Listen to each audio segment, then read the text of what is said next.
me, Anjay. Today we are taking a super simple look at pentatonic scales and a bit about why musical theory can't do any harm.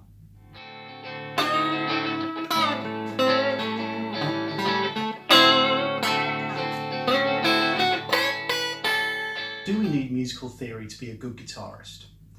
And it came up recently because Ritchie Blackmore said that guys like Joe Satriani, who are never searching for a note on the fretboard, playing without soul. They have no feeling, not like the old classics and the greats like Jimi Hendrix, who was always searching for the right note and that sort of thing.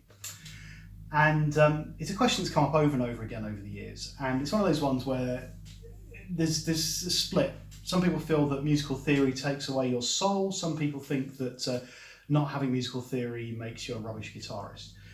And the truth of the matter is there is no real right answer to this. If you want to learn musical theory, learn musical theory. If you don't want to learn it, don't learn it. But the likelihood is you know some already, even without realising it. So what I wanted to show you in this tutorial is the pentatonic scale, and how it works, where it comes from, why it's important, why it's useful, and why, if it's the only bit of musical theory you actually learn, it's not a bad thing to know. So let's get close to the fretboard. Okay, so one of the first places you need to start with any kind of musical theory is understanding two core concepts, and that is what a major is and what a minor is when we're talking about them in music. Now, a major is a happy thing. So a major chord is a happy chord. Happy and bright. A minor is a sad chord. As you can see, if you can see on the fretboard, with this chord it's the difference of one note, the third.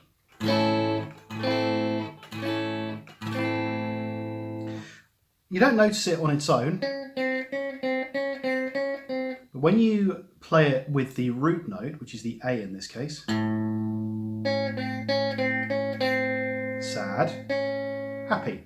And it's because of something called intervals, which is the kind of the difference in tones between different notes and how our brain interprets them. And it's sort of a note on its own isn't sad, but the tonality that we hear, happy, sad, and there's just a semitone between them.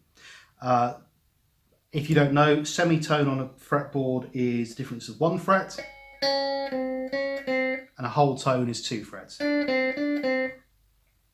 Now, as well as major and minor chords, there are major and minor scales, and actually almost everything to do with musical theory stems from the major scale, and that is 7 notes that starts from the root note, which in this case is going to be A, root or 1 or tonic. 1, 2, 3, 4, 5, 6, 7, octave, 8, or 1, do, re, mi, fa, sol, la, ti, do. Now then, that's your major scale, and the numbering is really, really useful because when you hear people talking about musical progressions, they often talk about numbers. So the blues progression is often referred to as the 1, the 4 and the 5, and that's because it's the first note, the 1, the root, the 4th note and the 5th note. Okay, so 1, 2, 3, 4, 5.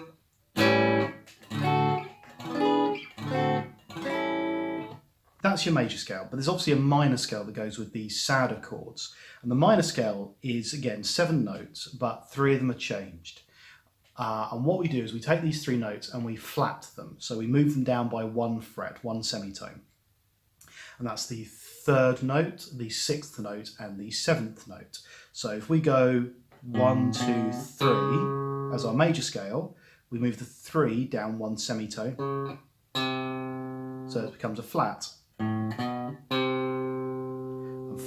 4th is normal, 5th is normal, and 6, rather than being here, is here. So we go. And 7, rather than being 1, 2, 3, 4, 5, 6, 7, is here.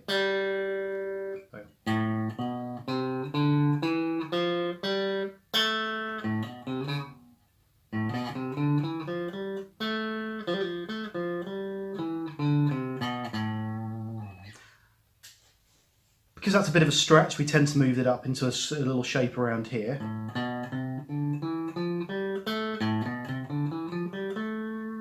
Which is just one example of how scales can move around and be used. So that's your major and your minor scales. Obviously they move around the fretboard, move up and down the fretboard, but they're the key notes. Those 7 notes, what make the major and the minor scales different. Now, I mentioned in the beginning of the video about pentatonics. Now, pentatonics are based on 5 notes from the scale. And one of the first things that you tend to learn when you're learning scales is what's called the minor pentatonic. So rather than being, we take away 2 of the notes. So rather than it being, we get.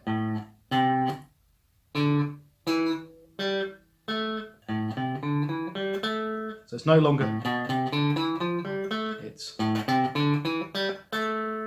and it carries on. Because obviously once you get to the octave, the scale starts again.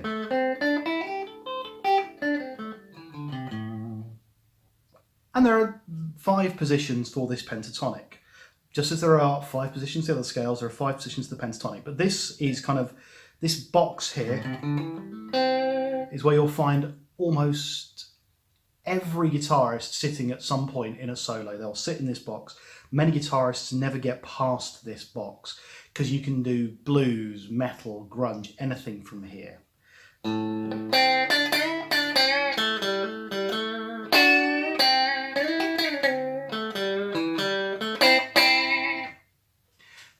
Now, whilst you don't have to stick around this box because the scale does move around the fretboard, so there's a second position. This is your first, second,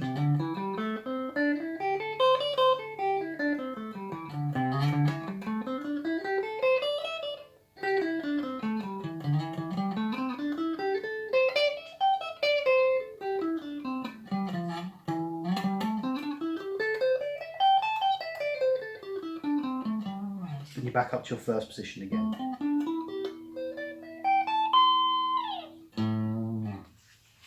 And it moves all the way up and down. You can go down as well, so.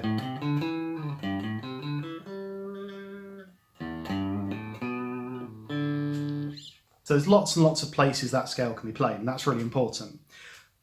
But you can get away with a lot of your guitar playing just in that box. But it's very useful to know that if I'm up here doing something, that rather than having to slide down to there to carry on, I can play around here. And give myself some time to come down, rather than having to stop and move. So that's your minor pentatonic. Now there is a major pentatonic, obviously, which takes, again, 5 notes from the major scale. Now, a trick to work out where it is if you're playing, if your root note for your minor pentatonic is here, 3 frets down from there is your major pentatonic for the same shape. So the major version of that is just 3 frets down. 1, 2, 3. So if I play the root note, and we're going to play the same lick on the major and the minor position, so that's your minor, that's your major. Sounds a lot happier. So you're not on your root, you're not starting on the root anymore. The root's actually the second note of this position.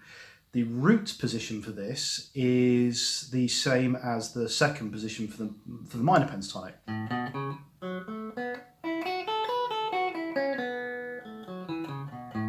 That's where your root is. That's where your minor is. And once you start learning that and understanding that these positions move up and down and there are overlaps, you start to see that certain notes from the major scale and the minor scale overlap, and you can start doing some interesting things with how this works. But first, let's have a little play around with differences in sounds between playing minor and major using exactly the same box shape, just 3 frets apart. So I'm going to play a blues progression on the looper. Go into my minor.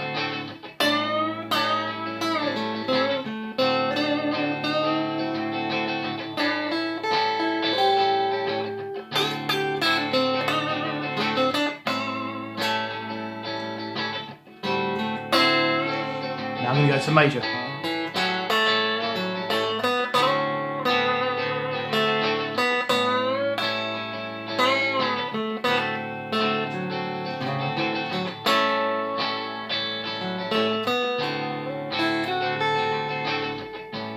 So if we know where these notes overlap and how to get to them, where the minor and the majors are and all that sort of thing, we can start doing some nice things with transitions and playing around with the minor and the major scale. Because if all you ever play is the minor, then you're losing a lot of the flavour you can get from guitar playing. And the blues is a really good example of this. So if we take the root position of the minor and we overlay the root position of the major, there are some notes here that are close and are similar, and we can move between them if we get the phrasing and the timing right. So B.B. King was an absolute master at this, and he used to play on what people have now called the B.B. box, which is up the top strings of the major part of this. So if we're in A,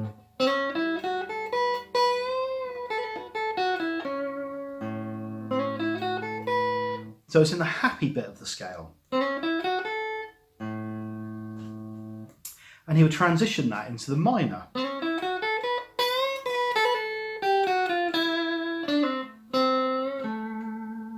Now you might not be able to hear that very easily without the root note, so.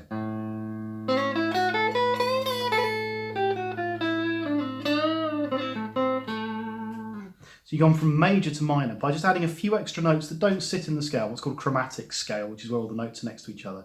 So rather than it being, we've gone. And you'll see as you learn more about scales that this happens a lot, and licks and stuff. So in fact, in blues, they add an extra note called the blue note, where rather than it being the minor pentatonic as is, where it's, they add an extra note.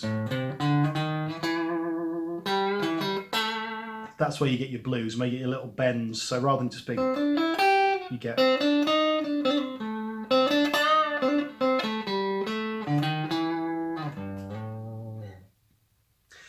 So yeah, transitioning between the major and the minor is a really nice thing to do. So if I play that little loop again,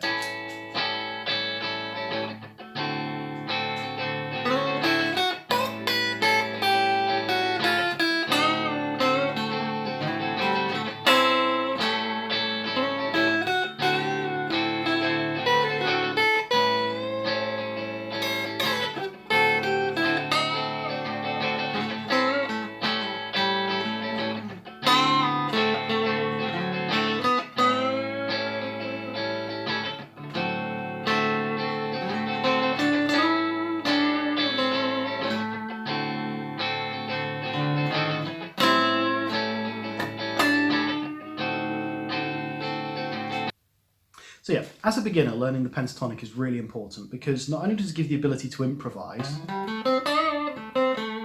also helps you learn to build riffs. And if you think about maybe a classic riff like,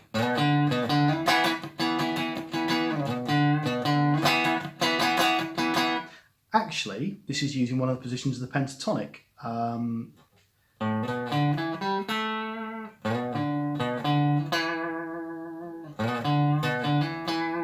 It's the E minor pentatonic as it happens, which would start over here. And by the time you get up here, it's... So you can see that that pentatonic starts to play a really big part in how you then structure music. So I hope you found that interesting. Again, back to the original question, do we need musical theory? Is it going to somehow suck my soul away from me and make me a robotic player if I know lots of theory? No, of course not. I have been playing for 25 years and I wish I'd learnt musical theory earlier because I found myself playing that same little pentatonic box over and over again for years and years and years, and wanted to expand. And the way I expanded is by playing licks that I'd learnt off the radio, off CDs, out of magazines, and these days from the internet, because didn't have Tinternet when I was a kid. And I wish I'd learned all this stuff a lot earlier because it would have made me a more complete guitarist, and also enabled me to speak to other musicians because music theory is a language. It's like learning good English if you want to be a writer. Does it Do you have to be able to know kind of the ins and outs of grammar and sentence structure to be a good writer? No. Does it help? Of course it helps. It's certainly not going to hurt, and it's not going to limit you.